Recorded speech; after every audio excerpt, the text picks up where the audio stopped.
Hi, I'm Suzanne Hannay, the editor of Streetwise magazine, and this is Donald Morris. He's one of our Sportswise team. That's 3 vendors who talk about sports every week, and they run it in the magazine. So this week's edition is called Bear Hugs, and that's because the Chicago Bears are celebrating their 100th anniversary this year. And they're doing it by giving money to nonprofits that have meant a lot to the fans. The fans chose the nonprofits. They were like more than 500 that went to the Bears, and the Bears executives had to cut it down to 9. So each of those 9 teams is getting so much money. And then the 10th team will be chosen by fan vote between September 16th and September 23rd on, let me think, is it chicagobears.com? Anyway, it'll be a fan vote, and they'll get the last bit of money. And then the 2 teams that didn't get money out of those 3 will get a consolation. So let's talk about this. The Bears are 100 years old. They started in 1920 by George Halas, and they were in Decatur, and then they moved to Chicago, and they were one of the first 2 teams that still exists in the NFL. So let's talk a little bit about the history. We can talk here. In 1925, they drafted Red Grange, who was a star player at the University of Illinois, and that got a lot of promotion for pro football. People got interested in that because he was a star player. And then later on, they did a number of other things. We can talk about this quickly. They won the 1932 NFL championship, and then in the 1940s, they introduced the T formation, which is a fullback and 2 halfbacks lined up behind the quarterback before the snap. And then they won the Western Conference Championship in 1956, and they won the NFL Championship in 1963. And they drafted Ditka Butkus and Gale Sayers back-to-back in 1965. 1970s highlights, Walter Payton, he's another player you hear about all the time, set an NFL single-game rushing record with 275 yards. In 1977, it was a win over the Minnesota Vikings. And of course, in the 1980s, the big thing was they won the Super Bowl. In 1985, they beat the New England Patriots 46-10 in Super Bowl 20. And then since then, they've won a wild card berth. They upset the Vikings in the first round of the playoffs in 1994. And they captured 3 division titles, the NFC Central in 2001, the NFC North in 2005 and 2006 under Lovie Smith, and they went to the Super Bowl in 2006. And then in the 2010s, the highlights are they reached the NFC title game in 2010 under Lovie Smith, and the NFC North in 2018. So what were your guys talked about your favorite moments. What were your favorite moments, Donald? Favorite moments. First things first. I have to be real. There was something written in here about Willie Goff's kick. I must apologize for that. He was a runner. And the thing is, I had not watched the game, but I heard a lot about it. And that was my favorite moment to see the Bears. But Willie Goff, he had 4 different interceptions, but it was a kick by somebody else. And he got the ball and ran the ball. Ran it back. And that was great. That was great for him. What I heard about him, but he seemed like a very energized type of guy, but he was able to do some things that the Bears really wasn't doing. It was like, this is the blind spot, so I'm going to cover it up. You don't do it, but I'll do it. And Khalil Mack seems to have that same type of mentality. You guys aren't going after the quarterback, and I'll do it. And then he's got a backup that's behind him that's going after the quarterback too. So you got a lot of this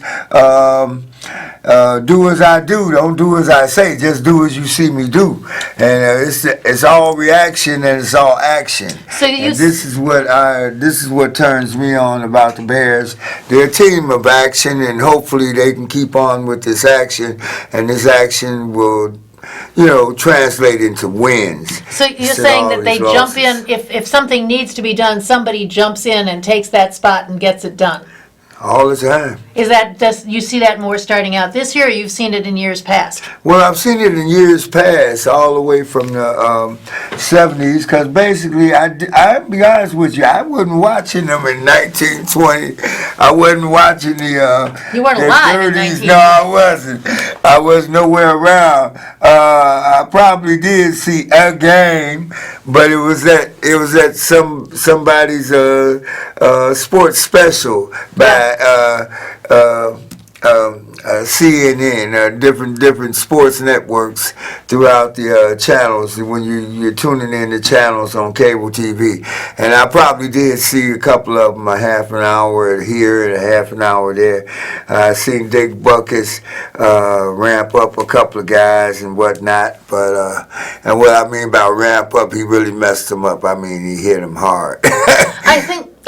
I don't know who my favorite player would be. The one we talk about the most is Walter Payton. I mean, we've got a school named after him. He was the fastest. Well, but people also note about how much he tried. Like little things that he did, like when he was running and he wanted to make yards, when he would get to the end zone, he would take the ball and put it like this ahead of him. He'd put his arms forward so that he got that extra yard. That was the kind of person he was. And I think people admire that. That's what I remember most about him. And, I'm not the biggest football knowledge-y. He did great. He even did great in the 1985 championship game when they won. I forget how many passes did he run? Did the yardage. And he did the actual touchdowns, a few of them that occurred during that game. It was a great game. It was a great game. And I enjoyed it. I remember that season, too. Everybody was happy all year. There was the Super Bowl shuffle. There was just the way they went through the teams. There was Refrigerator Perry, just him enjoying. He was a big guy, but he still got to run and make it across the yard lines. And everybody enjoyed watching them because they were having a good time working. But anyway. The thing that turned me on about Refrigerator, anybody can jump from the ground on top of a table and back and do it back to back like 5-6 times. I'm like, wow, I had to. But I was looking at how big his chest was. I'm like, wow, this dude is a Hulk. And that's what he was to me. So let's talk about the nonprofits, because what struck me about that, and we're calling this, the issue is called Bear Hugs, because it is the Bears giving money to nonprofits that the fans have recommended. But what struck me about that is many of them have to do with homelessness, which is, of course, what Streetwise is about. So I'm going to talk about, I'm going to do some of the individual pictures. This one is, trying to squish it down here. Okay, go ahead, do your thing. This is Habitat for Humanity, the picture for them. So let me talk about that. Their mission is to put God's love into action. They bring people together to build homes, communities, and hope. So they've built homes in West Pullman and Greater Grand Crossing. In West Pullman, they've built 18 new, affordable, and energy-efficient homes, and they're building 46 in all. And they're also educating future home buyers in home care and community leadership. So that's the first charity that's benefiting. And then the second is Easter Seals of DuPage and Fox County. And their mission is to enable infants, children, and adults with disabilities to achieve their maximum independence. And then the third charity is one that we featured in our rummage sale guide. It's Chicago Furniture Bank. They collect donations of gently used furniture and household goods, and then they give them to families and individuals transitioning into supportive housing. So they provide dignity, stability, and comfort to Chicagoans by allowing their clients to handpick entire homes worth of furniture. In other words, these are people who are coming out of homelessness and they're getting their first home, and to make them feel secure, it's fully outfitted. They'll have a bed, a table, sofa, chairs, maybe the kitchen stuff that they need, so they have a home. So that's huge. And then the next charity is called Blessings in a Backpack, and this provides food on the weekends. I'm looking for this now. Hang on. Okay. It's right next to me. There it is. They provide food on the weekends for children who might otherwise go hungry. Enough said. Kids who don't have food, they'll get it on the weekend. Then the fifth charity is Hepzibah Children's Association of Illinois. They have a mission to help children thrive and families through innovative community-based programs. So they have 2 group homes for children 3 to 12. And basically, these are children who may have had failed adoptions or foster placements, and they may have lost their parents through addiction, chronic illness, or mental instability. So each of these charities is going to be recognized at a game. All right? And now we're going to do October Gigi's. 20th, Yeah, that one is October versus 20th. the Saints. Versus the Saints. Now, this is the 6th charity. Sixth charity is Gigi's Playhouse, which provides career development programs for individuals with Down syndromes through a replicable playhouse model. In other words, the people learn to play at this house, and then they also can get services. Now, the 7th charity is very definitely Midwest Shelter for Homeless Veterans. They end veteran homelessness in Northeast Illinois so that no person who's defended our nation's homes is left behind. So they operate shelters, housing for men and women vets. They have a commissary for free clothing, household items, and personal products. They do an employment program, and they provide supportive services for veteran families, which is rapid rehousing and homelessness prevention in DeKalb, DuPage, Kane, Kendall, Grundy, Will, and LaSalle counties. In other words, we tend to think about homelessness being a Chicago and a race thing, but this is showing you that this is 7 counties outside the metro area, and so it's kind of across the board. And by the way, November the 10th versus the Detroit Lions Okay, is what's going to fund that. okay. So we're back here, we're talking about, the next one is Cradles to Crayons. And this provides children from birth through age 12 living in homeless or low-income situations with the essential items they need to thrive at home or at school or at play. So in other words, those extra little things that maybe people can't afford to give them. Huge. I mean, just little things. Just like the weather sketches on Tracy Butler's news every day, teaching the kids how to do artwork and Right. whatnot. But It's maybe a they great can't thing. afford crayons and those extra little things, so this is a way to give them to them. So then this is number 9 is the CARA program. And Great. they're demonstrating this. CARA is a program that helps people get jobs. It's like a boot camp. It gets them started every morning. They have a pep talk. They learn about job skills and the skills to get a job, like interviewing and stuff. It helps them overcome the challenges of recovery, domestic violence, homelessness, and incarceration. And their game day is going to be December 5th versus the Cowboys. So that's the 9th charity. And then the 10th charity, well, that is the 9th charity. So the 10th charity is going to be by fan vote, and it is 10 a.m. September 16th until noon September 23rd on chicagobears.com. So there's 10 charities. The first one is Center for Enriched Living, and it's so that people with developmental disabilities can be fully included in the community. And the 11th possible charity is Center on Halsted, which advances community and secures the health and well-being of LGBTQ people. So they have volleyball, dance performances, cooking classes, HIV testing, group therapy, and they also incubate other small nonprofits that have to do with LGBTQ. And then the 12th possible charity is called Mobile Care Chicago. And this one, they deliver no-cost and medical and preventive care, education, and support to low-income children and families. So example, they have mobile medical clinics. They have asthma vans, which have kept children out of the hospital, so that out of the ER, so that's also reduced school absenteeism. So these last 3 are up for a vote, for a fan vote, and they'll be announced at the December 23rd game versus the Chiefs. And the 2 teams that don't win will also get a smaller donation of money. Could I also like to give Chicago share vouchers and whatnot that's going along with Okay, this? so let's go talk. Chicago Shares is actually sort of an advertiser of Streetwise. They are based out of a church in Chicago, and they're trying to get more acceptance on the north side. So there are people who don't like to give money to a panhandler. They're afraid they're going to use it for drugs or booze or something. So the Chicago shares can only be used in certain stores for food. And so they're trying to get more traction just so that people will give something to a panhandler. And they've been a big supporter of Streetwise. So what else can we say about the Bears? What about this season? How are you feeling about that?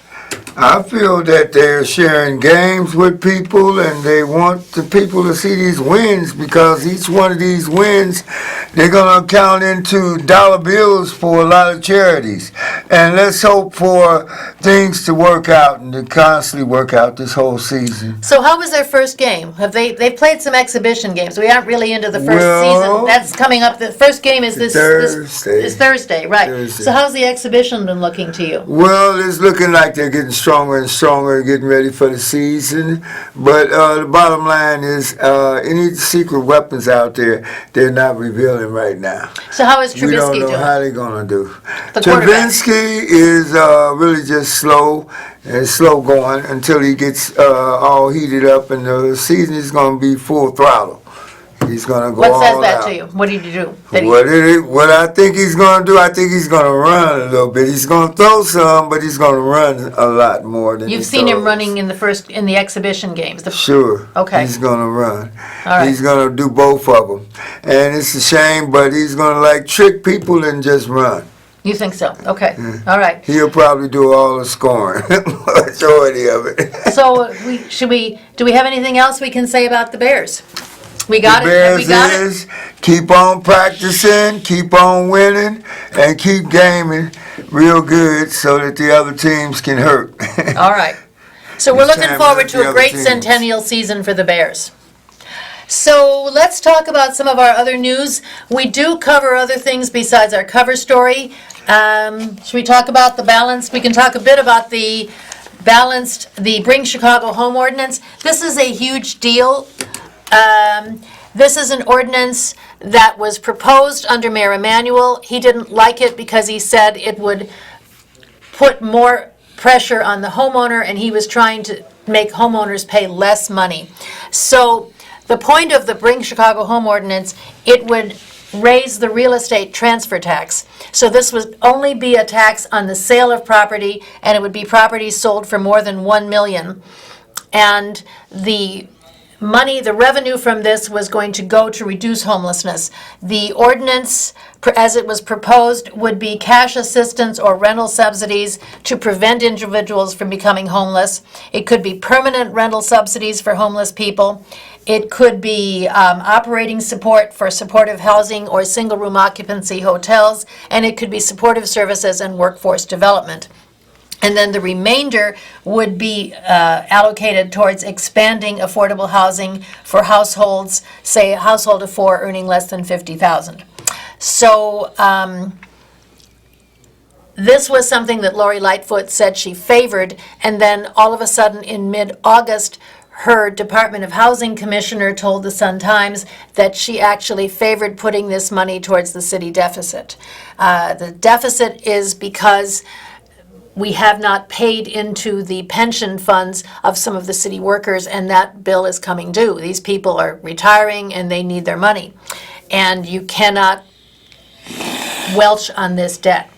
And so she said she was going to favor that, and some of the advocates, the Chicago Coalition for the Homeless, for example, responded with a blog on August 20th that said she had broken her promise, and this is basically, she's resurrected business as usual in Chicago. So that was August 20th, and as a result, I happened to be at a picnic. This is how reporting goes. I was at a picnic with Organization of the Northeast when I found this. The paper was laid out. I found out about it on Friday. We went to press on Monday, and so Monday morning, I called the mayor's press office and said, we're going to press in like 4 hours. I need a comment. Please tell me what's her position. So give the mayor's press office credit. They emailed me back. They said she's been clear that the challenges surrounding homelessness must be addressed through a collaborative process.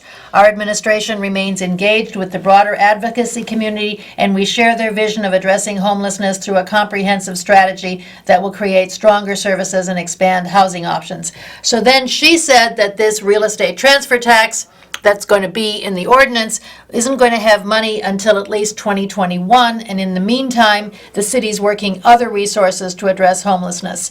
For example, she said the previous week they announced $1.8 million in public and private donations towards a flexible housing pool. So this is not at all the same amount of money that would have come from the Bring Chicago Home ordinance. However, what she said in her pre-budget address last Thursday was that she's trying to come up with money. She doesn't want to tax average people too much because that's a burden on them. But if you tax rich people too much, they can up and leave because they've got the flexibility to do so. So she's trying not to do that either. So this is the problem. If adopted into law, the advocates say that it would bring Chicago closer to what other cities do for affordable housing, and they need to pass this ordinance this fall because it needs to get on the ballot to be in a referendum before the March primary.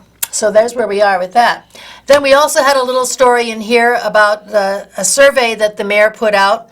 She wants to gauge sentiments towards a Chicago casino, and so that is available at I'll put it on the Zoom. Right here, it's available at www.chicago.gov/casino-survey, and you can also find it at the Chicago Public Library branches. So this would ask whether the casino needs to be near downtown or away from downtown, whether it needs to be in a low-income neighborhood, whether it needs to be on the river, on the lake. What other amenities does it need? Does it need theater, music, shopping, golf, fitness? And why are we having this casino? Was it for new jobs? Is it for more tax revenue? Is it to contribute to the police and fire pension funds? Those are the people that we need to pay their pensions. And the survey also asks, how do you feel about casinos? On a scale of negative to positive, where are you? So what else can we talk about? Just add something? Yes, please. About the casino stuff. I've also read in the Sun Times concerning airport casinos and putting them in at the airport, slotting them in. Slots. And yeah, she's going that route. That is high tech, and it's gonna be costly, and believe it or not, she's gonna win a lot out of these airport casinos, considering what the other airport casinos are doing throughout the United States. Somebody's coming up with some real great ideas, and this came through the Sun Times. I couldn't believe it. Of course, the question always is, when you're talking gambling, you're talking something that is like drinking, what we used to call vices. And some people will get addicted. And is this a good thing? I mean, there was a huge fight on gambling for years about this. And now all of a sudden we've kind of given up and said, well, this is where we got to go. We got to get the money where we can get it. And maybe that is the case. But at any rate, that's where we're going. So, we have just about a minute and a half. We need to talk about... She's a scary change from Mr. Rahm Emanuel. In what case? And how so? Well, considering this casino thing and considering the property thing, well, she is really hitting home at this property in the ordinance. Proposed ordinance. I admire her for having the talk on TV and saying, here's where we are. And then there's going to be some more budget hearings that people can hear more about the budget, because we need to talk about it. I mean, maybe it's a lot of money that we haven't had. We don't understand how the city budget works, where the revenue comes, etc., and where we need to make choices. And so I admire that. So the last thing we need to talk about is you too can be a vendor. We'd love to have you. Vendors can come on Tuesday and Thursday. 10 a.m. Our office is at 4554 North Broadway. That's right off the Wilson L stop. You get I think 15 free papers, that's your startup. You sell those, and then you can buy more papers and sell them and keep going. We'd love to have you. You're an entrepreneur. What else Get can we used do? to the idea because basically you just keep coming back, buying some more, and keep selling more. Okay. And let your customers get used to you doing Right. that. Let your customers get used to you. You've got some neat little ideas. You have the dog. You still give the dog treats? Yeah, I feed the dogs. I get their attention through the animals. I get people's attention through different things that I do. I also play a little music sometimes on a nominal rate, because you got to kind of keep a controlled environment wherever you are so that there's no complaints. Right. Like the mayor, you have to negotiate. You got to get things right and keep it right. You got to keep working with what you got You and gotta do what what you people do. are willing to give you, and kind of bargain your way in between. Hopefully without problems. Right. And that's the whole thing. Okay. So that's that. Streetwise is, as we've said before, we are one of 100 street papers around the world. We've been in existence in Chicago for over 20, going on 28 years. Our gala is going to be September 26th at 5:30 p.m. at Galleria Marchetti, and we're honoring our 20 most inspiring Chicagoans. These are people who've done work similar to the Bears doing charity for nonprofits, and we're trying to encourage that. If we encourage that, maybe more people will do it, and we'll keep making Chicago a better city. And they're all phenomenal people. They are. They are. They keep on with their giving. Again, That's great. so we're going to tell you one more time. Our address is 4554 North Broadway, and that is at the Wilson stop on the CTA Red Line. We're on the 3rd floor at the south end, and our orientation is Tuesday and Thursday at 10. We enjoyed all of you. Yes, thank you. Come back next week. Yep.